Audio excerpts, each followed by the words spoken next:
Hello there. As our climate gradually warms, winters are generally becoming milder. So it's been about 5 years since we've seen such a prolonged and widespread spell of cold weather, certainly this early in December.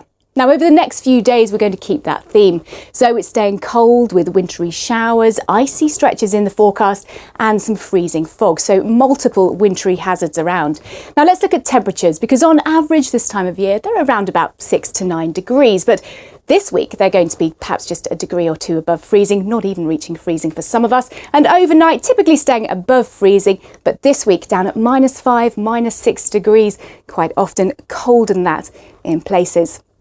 So here's the radar. It shows where it's already been snowing over recent hours, particularly heavy snow for northern parts of Scotland, a few flurries for the likes of Gloucestershire, and now we're concentrating on the southeast of England because that's where the snow is particularly heavy through the rest of this evening and overnight across the likes of Kent, Essex, Norfolk, 2 to 5 centimetres widely, more than that in a few places, and some dense freezing fog as well. So that combination, icy conditions, snowfall and fog, is likely to lead to travel disruption for your Monday morning.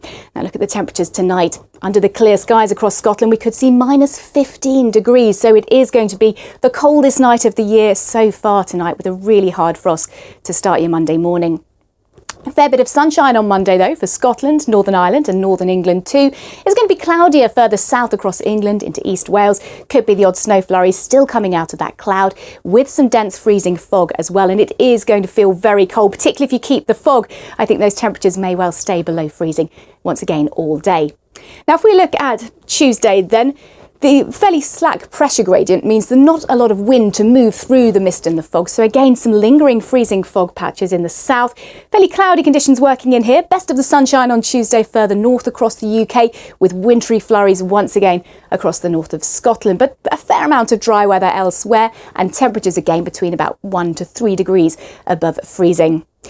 Moving through into the middle of the week, and look at these wind areas. You can trace them all the way back to the Arctic, so that really cold air mass with us.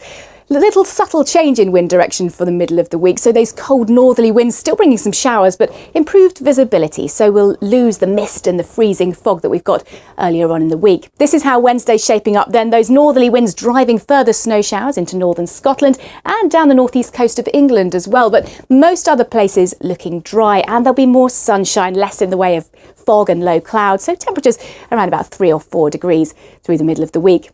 Looking into Thursday now, and an area of low pressure sits just out there in the North Sea. So that could just pep up some of those heavy snow showers across the likes of northeast England, northern and eastern Scotland. Some areas seeing between about 5 to 20 centimetres over the course of Tuesday to Thursday. 1 or 2 showers around the Irish Sea coasts as well, but dry elsewhere.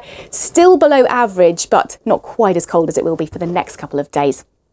Heading through Thursday night and into Friday, looks like we're likely to see a little area of low pressure just starting to move into the northwest. So that could well bring some sleet and snow for Northern Ireland and once again through central and southern Scotland. Some uncertainty on the detail. Further south, probably looking dry, still pretty cold, but it looks like gradually those temperatures will start to warm up by this time next week.